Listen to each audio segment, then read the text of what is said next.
Chapter 4 The Heart of the City. Author's Note.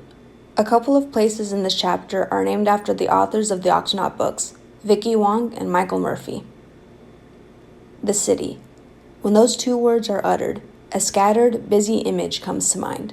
There are streets jammed with cars, citizens bustling to and fro, cell phones out, conversations with businessmen and friends.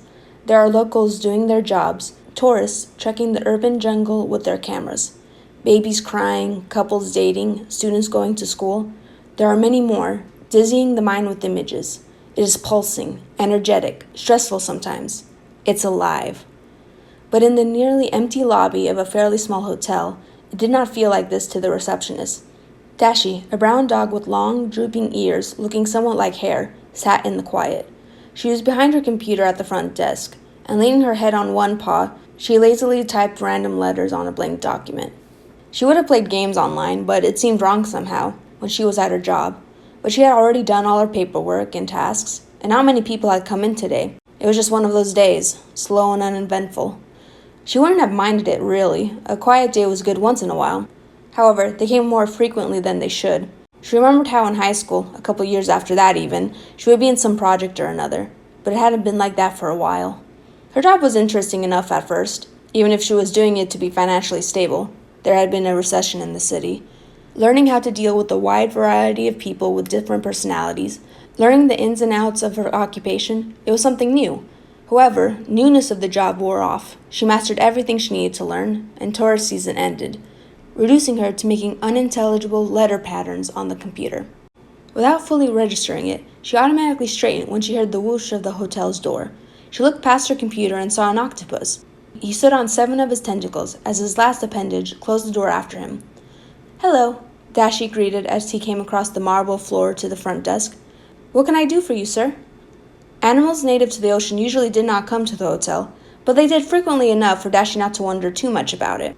"I have reserved a room here for the next few weeks," the male explained, stopping in front of the desk. "All right," she said, getting out of her document and bringing up the hotel's files. "What is your name?" she asked, putting her paws on her keyboard. "Inkling," he replied. She tapped it in, and his room information came up. "Yep, here we go. Professor Inkling, you have room 325. She pulled out a room key from a shelf attached to the underside of her desk. She handed it to him, saying, "Enjoy your stay at the Murphy Hotel." "Thank you," he replied. Walking away from the front desk, he soon came to the elevator and left the lobby. The 2 minutes of eventfulness ended, drawing everything back into silence. Dashy sat up straight for a little while afterwards, looking out of the windows at the front of the hotel. Having one customer come in made her think, rightly in some situations and wrongly in others, that more creatures would come.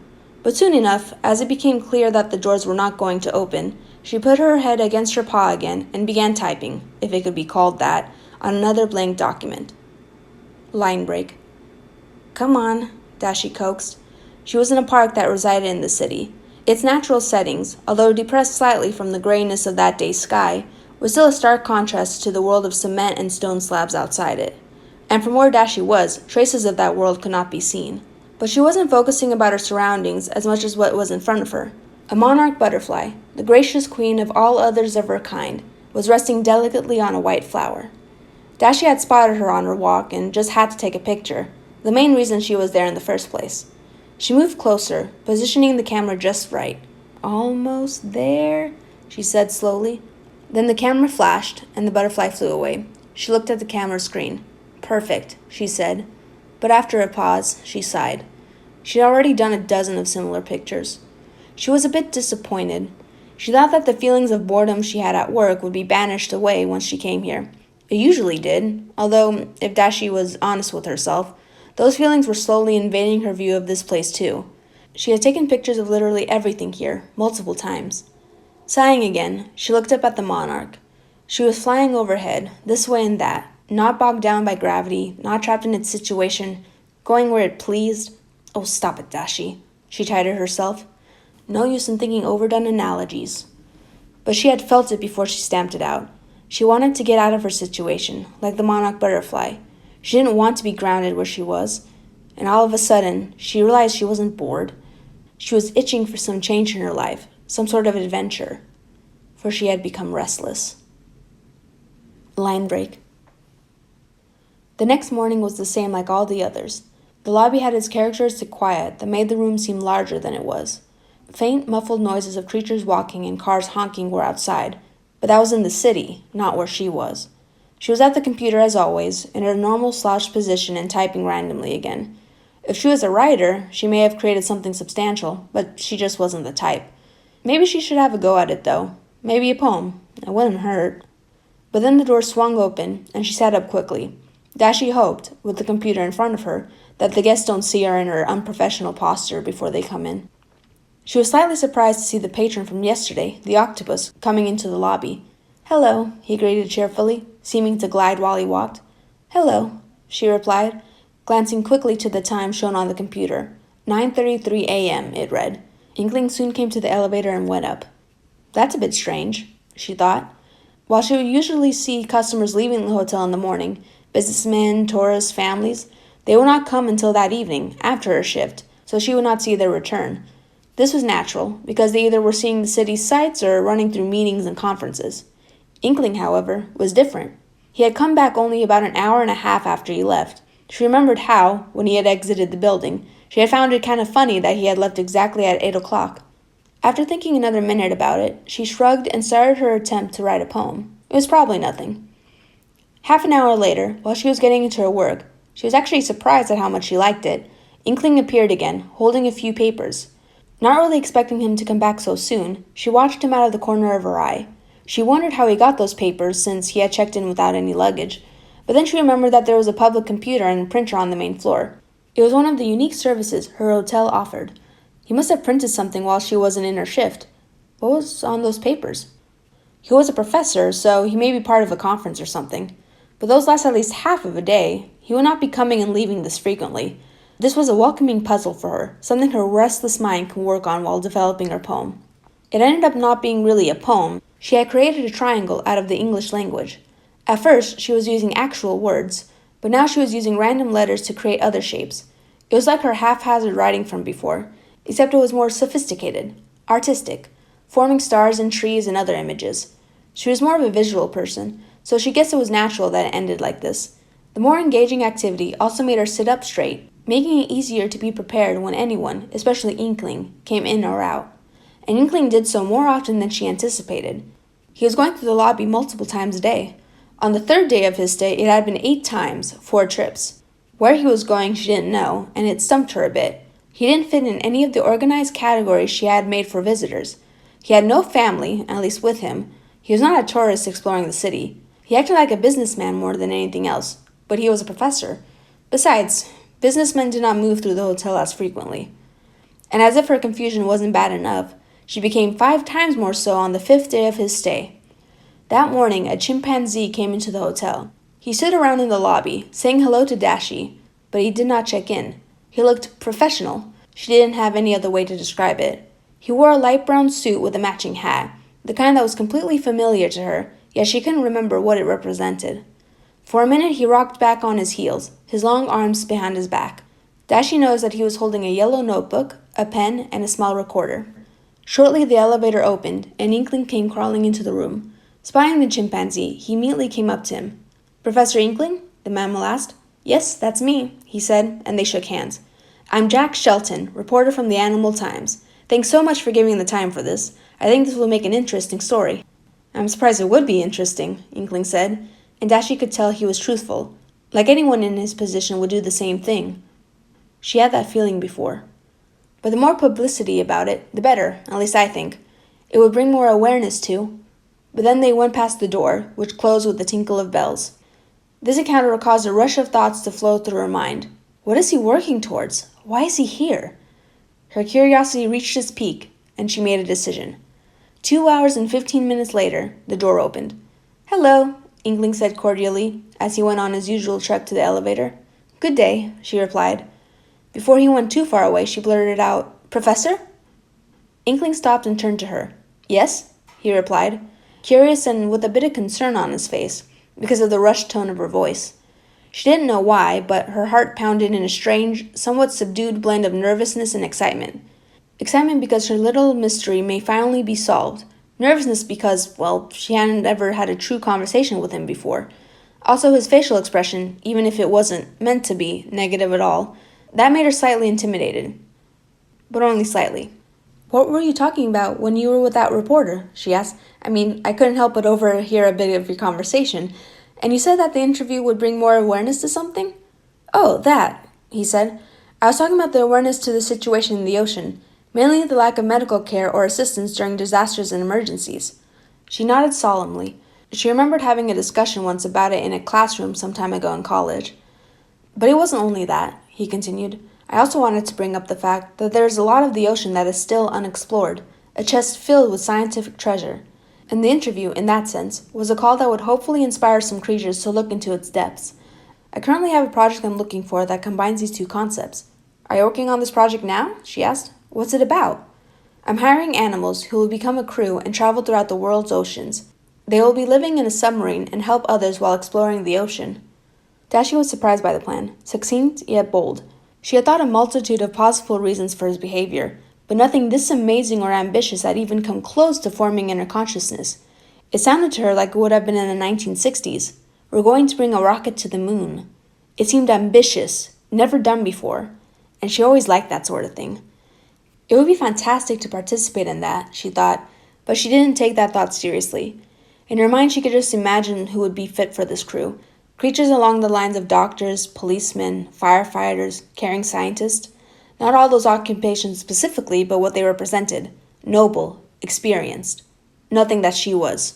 She might have, if she wanted, offered to be a scientist or engineer, but she only participated in a robot experiment in a high school program. She was with 30 other students, guided by a retired engineer. She was nowhere prepared to face a scientific endeavor by herself. Even if she would go to college and learn the subject, and she knew she was capable of doing so, it would have been too late. He would have found a crew by then.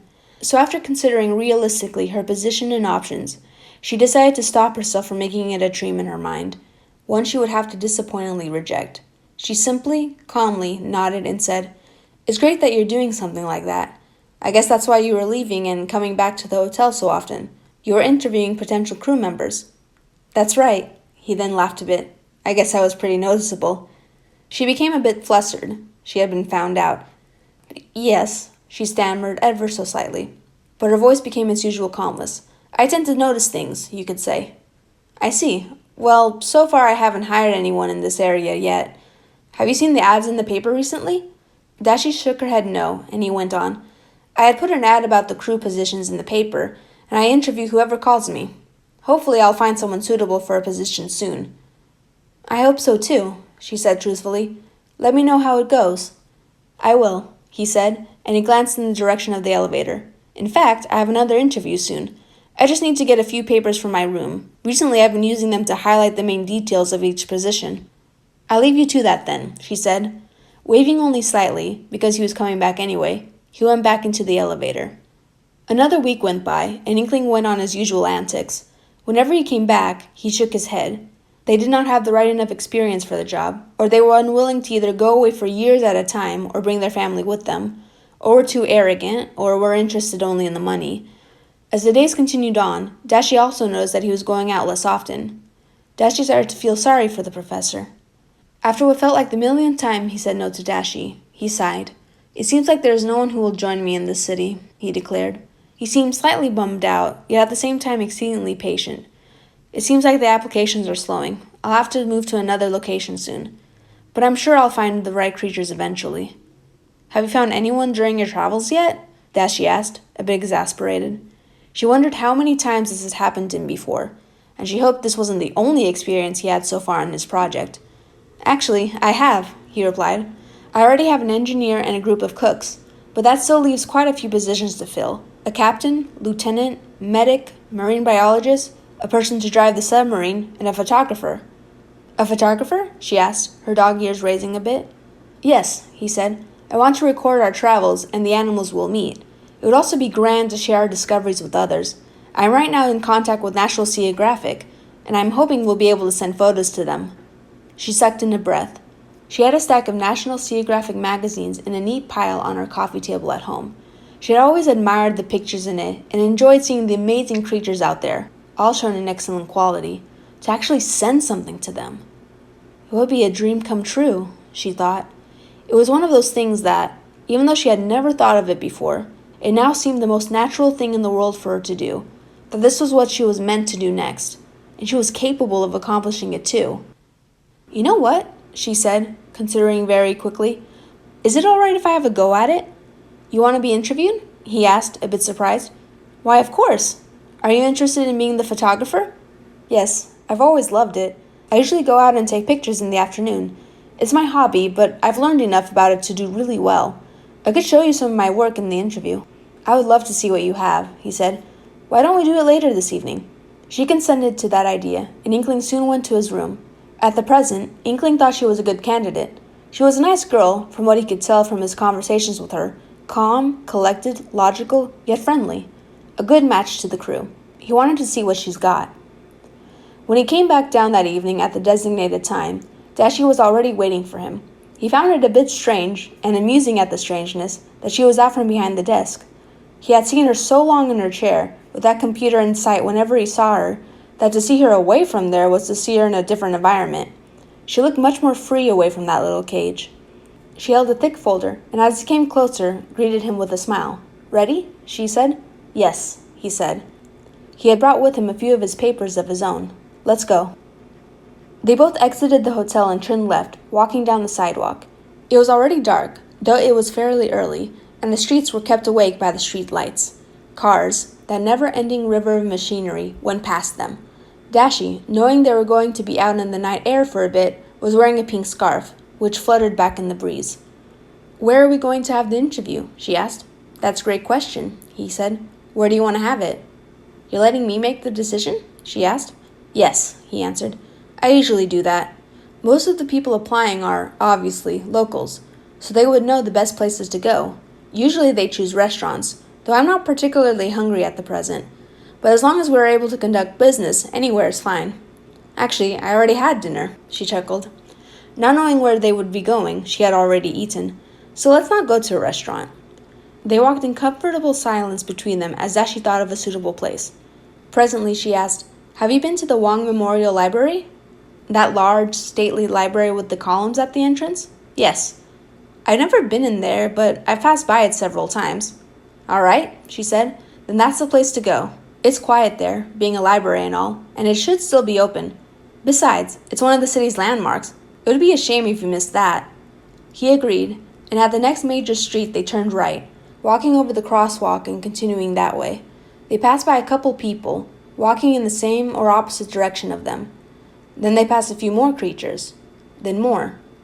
Inkling, noticing the sidewalk becoming crowded, looked at the other side of the street, finding that the opposite sidewalk was going through the same transformation. He didn't know why, but it felt like they were being pulled into the crowd, like there was some strange force pulling them, or as if they were blood traveling through a vein. Dashy, after feeling the quiet unconsciousness of the hotel for so long, now felt how the city was alive. A bit ahead of them, they saw that the street widened considerably.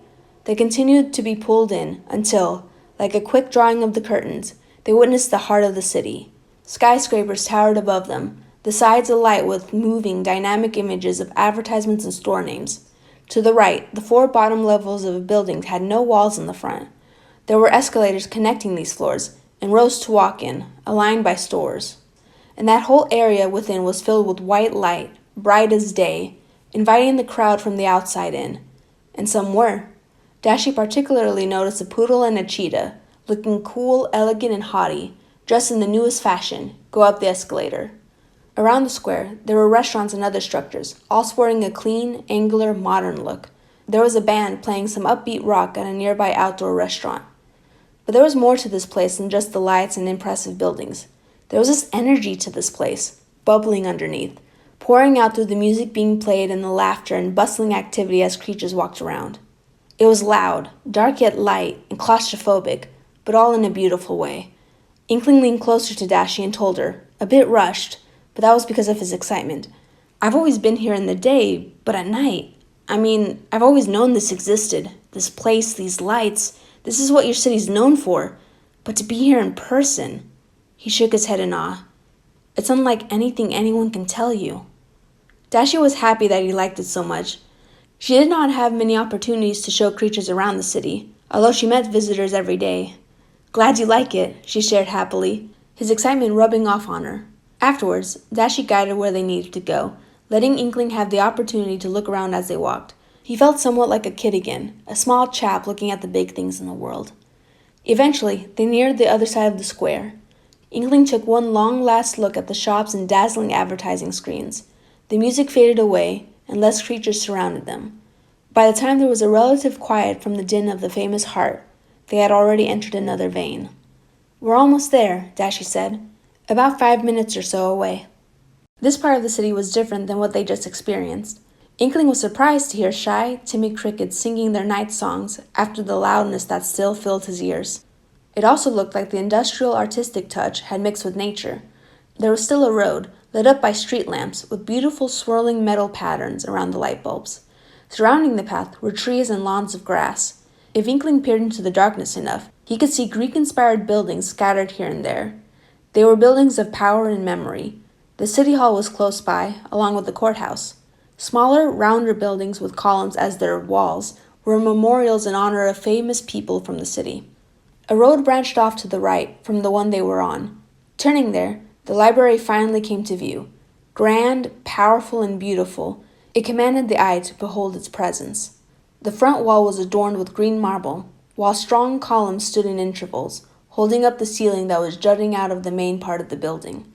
They went up the steps, and the building seemed to grow larger and larger as they went closer. They eventually traveled through the front doors. The inside of the Wong Memorial Library had the same strong look as the outside, if not more delicate. The bottom floor was filled with shelves, each curving a bit and connected to each other. Among them were desks, built in among the shelves, for creatures to study. Altogether, these shelves and desks formed short walls and paths, making it sort of a life-size circular maze. Dashy led Inkling upstairs, which had a more traditional look. The shelves reached almost to the ceiling in neat rows, and there were normal desks situated throughout the floor. The library still retained its flavor from the ancient artwork displayed around the second floor. They chose a table and came towards it. That was a great walk, wasn't it, Professor? Dashy asked. Quite. I feel like I've either traveled through time or experienced a dream. They settled into their seats, putting their papers down, and Dashy took off her scarf. But now, we best get started. He handed her a paper. This is the basic information of the photographer occupation. Taking it, Dashy looked over the sheet. Basically, Inkling said, the photographer is responsible for documenting all the sea creatures that we'll meet or discover through pictures and possibly video. Those pictures will not only add information to the scientific community, but to the general public as well. For this job, in addition to using a camera, you'll need to know how to do basic computer procedures, like scanning photos on the computer and cropping them. I can do that, Dashy said, and I also know how to change the lighting on the photos and that sort of thing, just in case the conditions aren't the best when I take the shot. That's good, Inkling said, as long as you don't alter the image so much that it looks like it's been faked. Don't worry, I won't, she said. I especially wouldn't want to do that if we send it to National Geographic. How is that anyway? I was actually getting to that, Inkling grinned. I was able to settle a deal with them, and we are to send them a few pictures each month. Oh, that's wonderful, she cried. And we may also send the photos to other magazines. I still need to discuss with the companies, but I think they're a great way to share the knowledge and experiences we no doubt will be getting. Also, there will be times when the scientists will be studying some of the animals you will concentrate on. If we send both your photos and the scientists' data, there's a huge chance that the magazines will also write up articles for us, instead of just having pictures and captions. It just seemed to be getting better and better. She hoped Inkling would be impressed with her portfolio. As if on cue, Inkling asked, Can I see your photos, please? Dashy handed him her folder, feeling a bit nervous but was seemingly calm. She was falling in love with the job the more she heard about it. It had become a dream in her mind, and she hoped she didn't have to reject it. Inkling opened the folder and took out the sheet of paper on top of the pile. You brought a resume? That's good. Even though I don't specifically ask for one, it's still helpful. Why don't you? Dashy asked, curious, leaning her face against her paw. She had never heard of an employer who didn't want one. Well, I guess it testifies to my inexperience, first of all, he chuckled. I've never done this sort of thing before. But then again, he added, getting a bit more serious, I guess this project is exceptionally unique, because not everyone needs that sort of thing to be eligible for these jobs. As long as I can tell the creature is suitable for the occupation, I hire them. In my case, if I did have the resume as part of my standard, that I wouldn't have my cooks right now. They probably don't even know what a resume is, because their culture doesn't need them. Dashy wondered what culture and species he was talking about, but before she asked, her heart stopped. He had put the sheet of paper to the side and was looking at the photos. There was silence for a little while as he took one photo with each tentacle and inspected them. Dashy sat still, calmly looking at the professor, although that nervousness did not go away. There were a few hmms and ahas, and eventually he put down the photos. "They're wonderful," he stated, smiling as if he knew all along. Dashy's nervousness melted away. "You have so much variety in your photos, and shoot your subjects in so many different ways. I'm confident you'll be able to apply that to the job easily." She had taken pictures of basically everything. There was a butterfly lifting off, with the sun shining through its wings. There was a single raindrop on a gray rail, the colors of the surroundings bouncing off the water droplet. There was a picture of leaves taken from underneath the trees, churches, fireworks, lightning, and countless other subjects. And everything seems to be done right, the rule of thirds and all that. I don't know all the technical terms, but I know it when I see it. You do your hobby amazingly. "Thank you so much," Dashy said, extremely pleased at the high compliments. "I don't think I have any doubts. I'd like to hire you. Not only are you qualified, but you're also a nice girl, good-tempered. I'm sure you'll work well with everyone else." Dashy was speechless. She got the job. "There's just one last thing to discuss," Inkling stated, picking up her resume again. Dashy grew confused, and a bit of nervousness spiked up. "You were part of an engineering project in high school?" he asked. "Yes," she said. "I didn't do much in the scheme of things, but I thought it would still be good to put it in there. Basically, I and about 30 other students created a tiny remote-control camera that could hover like a helicopter. It was a robotics experiment, so we built it from scratch. I helped make the camera, which was the size of a fly. I certainly did not do it by myself, and I got help from others, but I still remember how to do it." "So, do you like to work with technology?" Inkling asked. "Essentially, yes," she said, her confusion making her pick her words carefully. "It's interesting, and I think I like the scientific side more than the average person. But it's not like I build robots as a hobby or anything, so I guess it's somewhere in the middle." "I see," Inkling said, "because I was wondering if you would also be interested in controlling the submarine." She definitely wasn't expecting that. A thrill of excitement shot through her, making her mind filled with quick thoughts. "What? The submarine? That's amazing, unbelievable!" But before she said anything, her logical side took over. She wasn't sure if she had the experience to do this. She wasn't sure what to think at all. And the way the professor said it so casually, as if creatures drove around in submarines all the time, was a bit extraordinary. It would have been a bit funny if she wasn't in her current position. "I don't really know much about that job," she said, overcoming the initial shock. "What are the qualifications for it?" "Basically, from what I understand, you just need basic computer skills," the professor answered. Again, Dashy was surprised.